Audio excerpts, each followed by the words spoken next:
Welcome to the Stories Told podcast. This is episode 20, Bug Hunt. This is the Stories Told podcast. Two authors talking about stories in movies, TV, and of course, books. I'm Michael Grayford. I write action-adventure stories in fantasy and sci-fi worlds, sometimes for younger readers and sometimes for adults. And I try to always inject at least a little bit of humor. And I am author E.W. Barnes, and I write action-adventure, time travel novels, and space opera science fiction. Thousands of years, thousands of worlds. But be forewarned, beyond here, there will be spoilers. Are you ready for the adventure? Let's begin. And welcome back to the Stories Told podcast. How are you doing today, Mike? I am doing fantastic. How are you today? I'm doing well, thank you. And how are things going in your writing world? They're moving along. I'm progressing slowly on Zara. I have finished my cover design mock-up, which I'm going to hand off to an artist. And I'm working on incorporating back from my editor on line edits and copy editing. And other than that, I'm doing some promotion for my Bella stories. What are you up to? I am back to writing. I have been working on that short story, doing a combination of editing and writing, which has made it really tight and really good. I'm very happy with it. I've only added about 200 words, but they're really good words, so I'm excited about that. I'm hoping to have that finished by the end of this week so that I can let it percolate a bit, make any edits and cleanup and refinements to it before I submit it for final review for the anthology. Oh, cool. That's exciting. Yeah, I'm excited too. And how about consuming of stories? Have you come across any great stories in movies, television, books? Novella stories. I have, because I'm always promoting my Vella story, my stories, I'm looking at other Kindle Vella stories too. I came across this creepy horror story called Dark, where humanity has basically been wiped out by these creatures that live in or come out of the shadows. So as long as you're in the light, you're safe. But as soon as you step into a shadow, all bets are off. We're following these, I don't know, maybe a dozen or 24 people who've survived after the event. It was like one night where these things came out and pretty much killed everybody. So it's an interesting story. It's very creepy. That's what I've been reading over the last week. How about you? What have you encountered? First of all, that dark story sounds kind of exciting. I've been reading I'm still working on the third in the Stormlight Archive series by Brandon Sanderson, and I have just watched the first episode of the second season of Strange New Worlds, which I was very excited to watch because I love Star Trek and I really enjoy Strange New Worlds. And I've also come across a new television show, a fairly new television show called Lockwood and Company, which is a young adult paranormal series. And I really enjoyed the first episode and am looking forward to watching the rest of the series. Unfortunately, it appears that Netflix has canceled the series after the first season. Yeah, that's sad. It's a really good series. I've watched the series, read the first 2 books. I recommend them. I recommend watching the show. It's pretty much a self-contained first season, so you won't feel like you're missing too much. Like it doesn't end on a super cliffhanger, from what I remember. So you'll at least have a satisfying experience watching the whole first season. But yeah, it's sad that they canceled it. I'm also looking forward to Star Trek.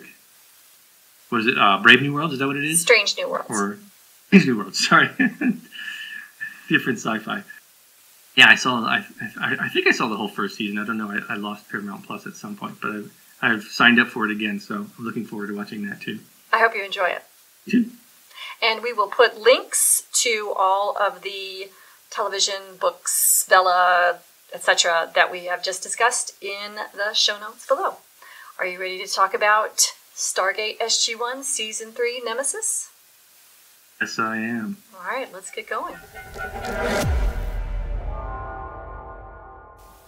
So today we're talking about Stargate SG1 Season 3 Nemesis.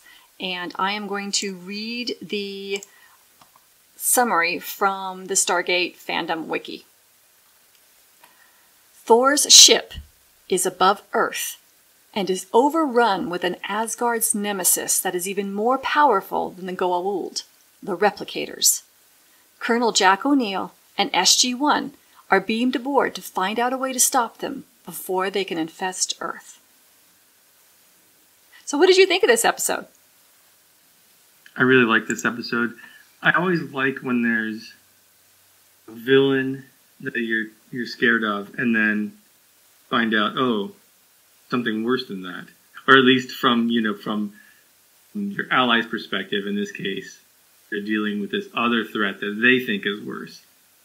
Which is almost even worse than it being worse for you. There's too many worses going on there. But yeah, I like that. I like how it introduces this whole new...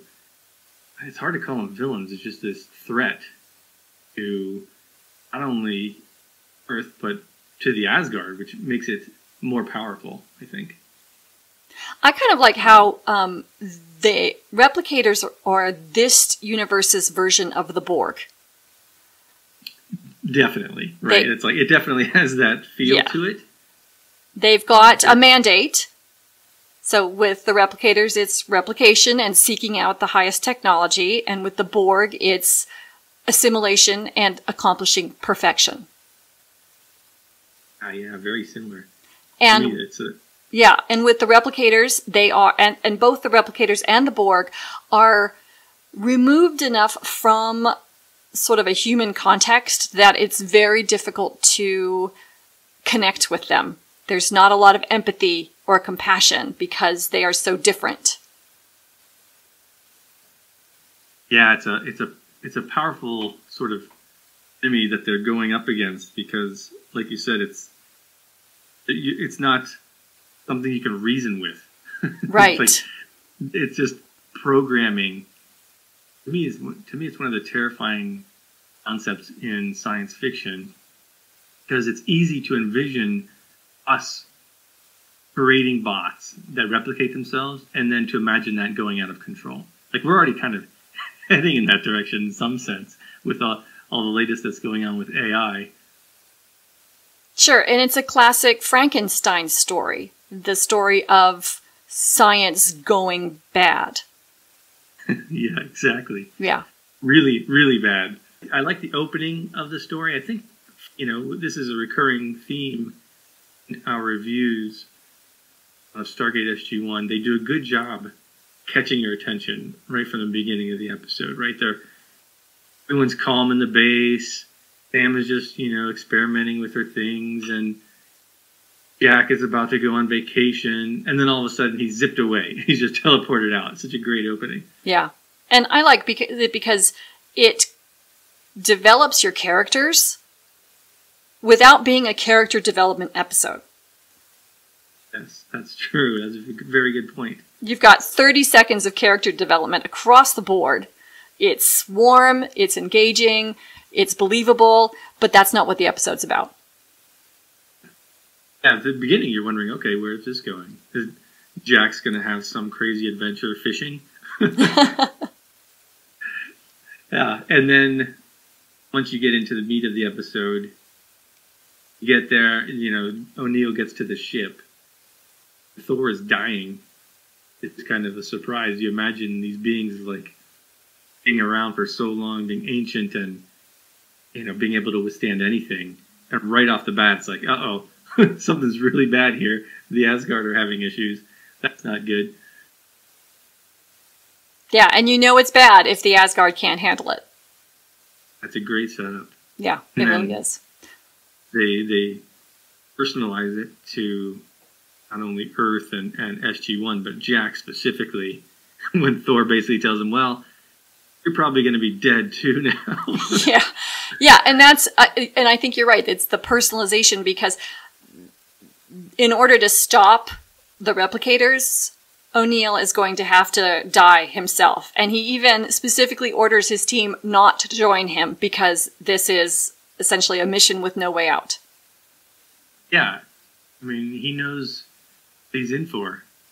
You know, it shows his character. He's like, well, this is what I signed up for, you know, in the military and in SG1 or in Stargate Command.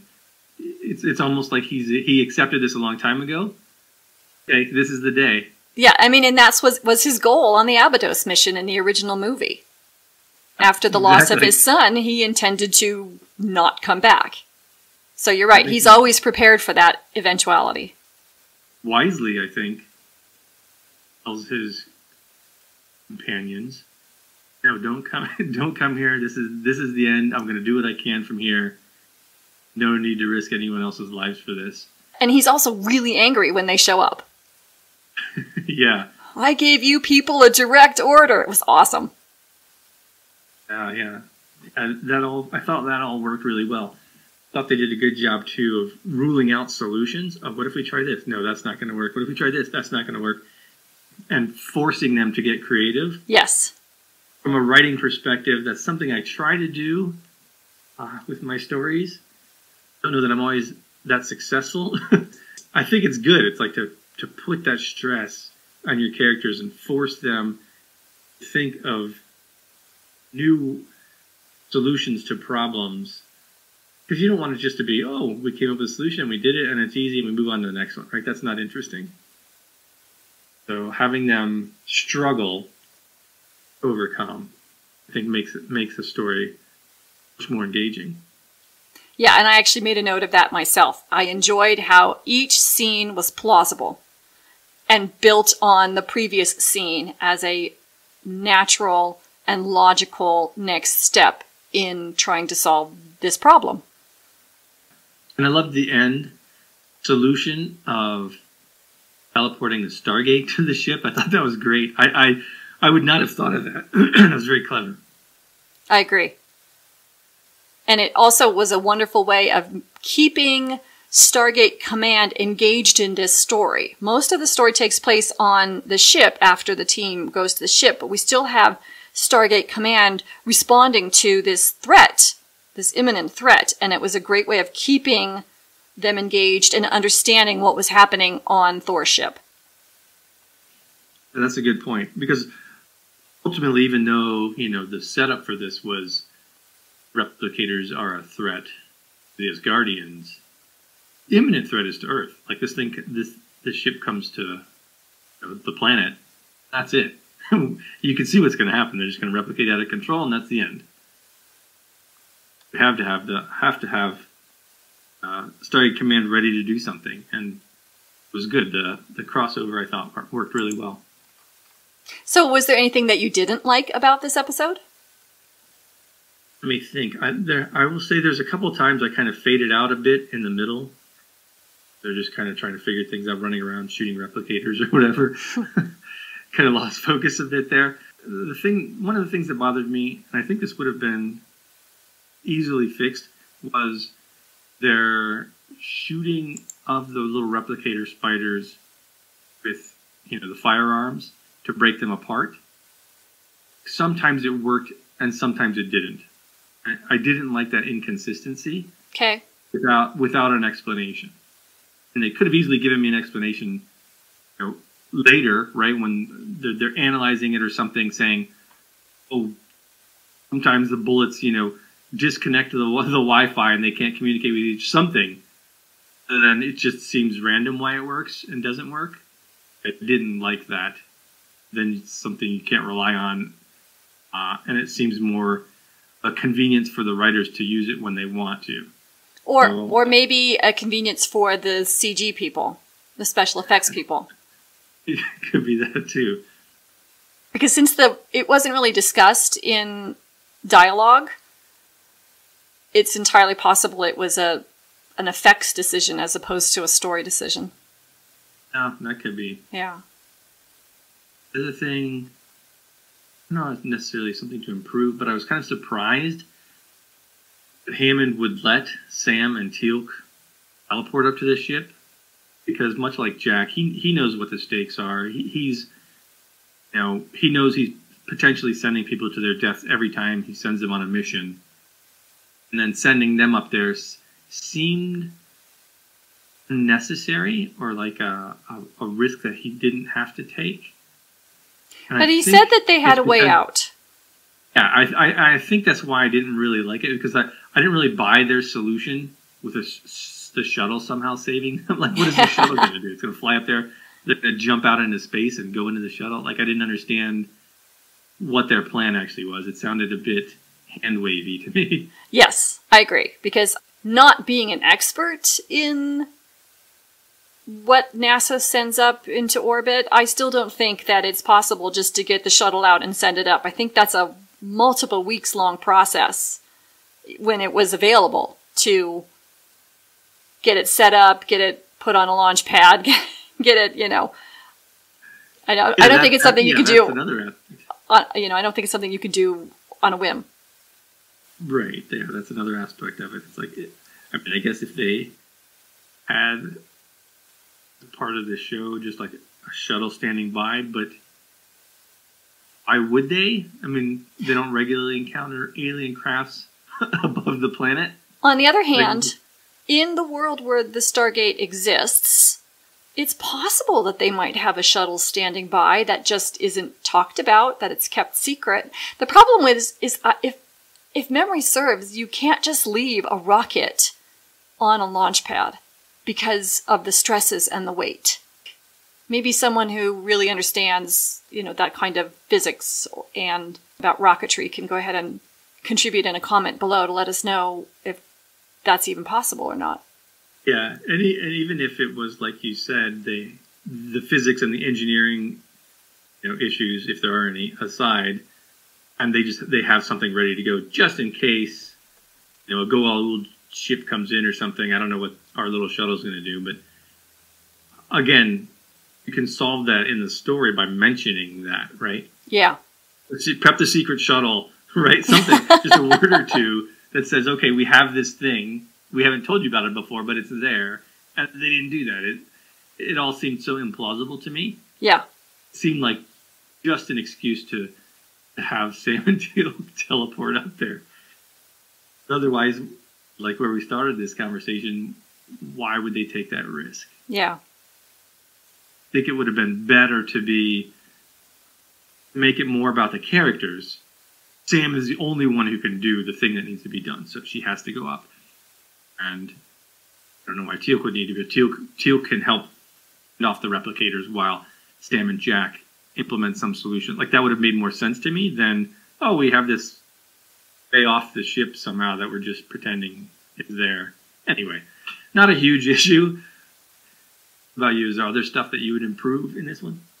The only things that stood out to me, I think, might be colored by the fact that I know the universe beyond this episode.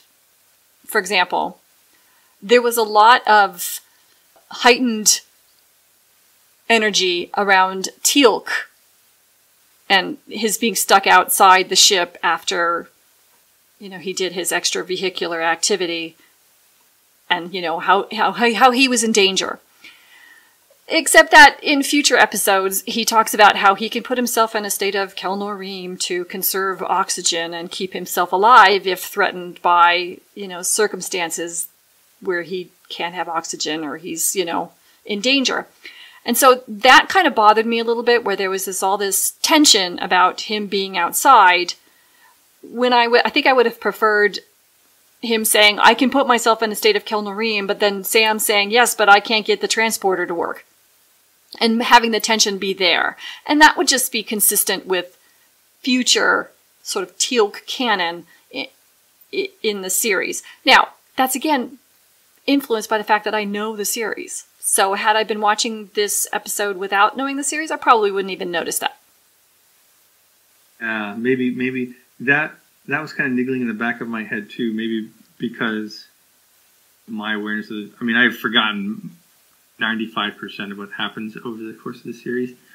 So I don't know that I remember that specifically, but even in the context of this episode, it's like his symbiote was going to protect him from the radiation, and I was thinking, if the symbiote can protect you from the radiation, certainly it could, keep you alive for, a couple minutes out there without too much of an issue.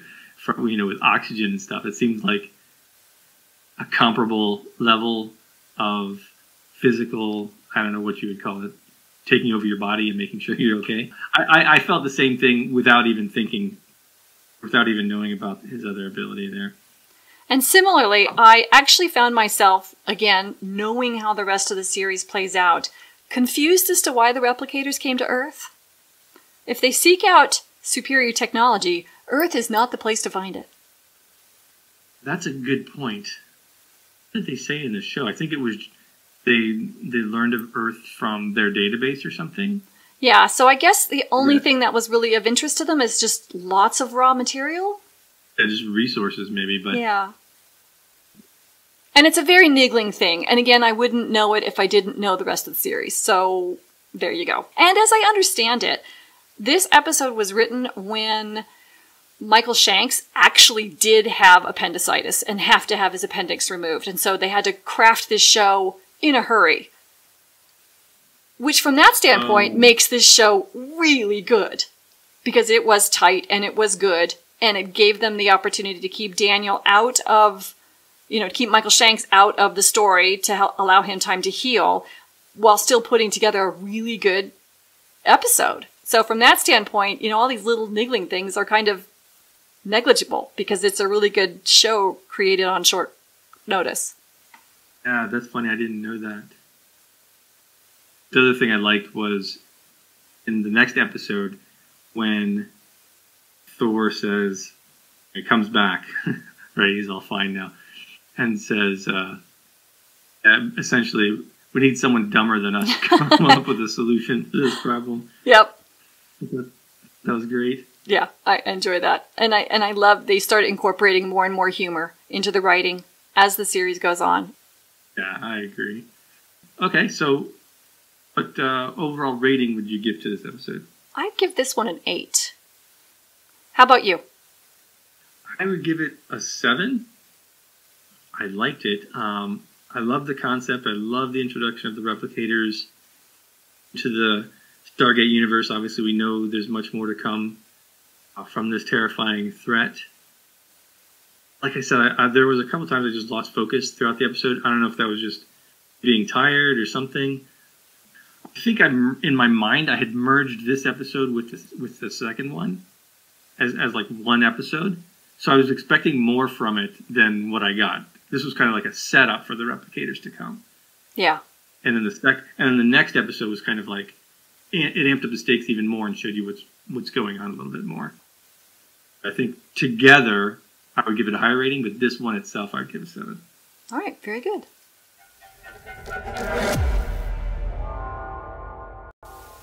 And those are our thoughts on Stargate SG1 Season 3 Nemesis. And we invite you to join us next time when we start looking at our least favorite episodes. Not to criticize, but to analyze what we as storytellers might do differently in these stories. And so we're going to look at getting caught up on Stargate SG1 episodes. And we'll be looking at Season 1, Season 2, and Season 3's least favorite episodes. We'll be looking at politics, One False Step, and demons. Any other thoughts before we sign off, Mike? I'm looking forward to discussing those episodes, and I mean the reason we chose the Nemesis to look at is because it introduces this whole new threat into the Stargate universe, which I think is great where they take this storyline. So if we ever, hopefully in the future episodes we'll hit one of those, but if not, just say I enjoy where this storyline took us. Fantastic. We want to give a shout out to our Patreon supporters. You guys help make this channel and our writing move forward. And we want to remind listeners that links to Michael's website as well as my website are in the show notes, as well as links to the audiobooks available on this channel. And we want to thank you for liking the videos, subscribing to the channel, and clicking the notifications bell so that you will know when the next podcast comes out. Thanks very much, Mike. This was fun. Yes, thank you. I had a good time. Have a great day. You too.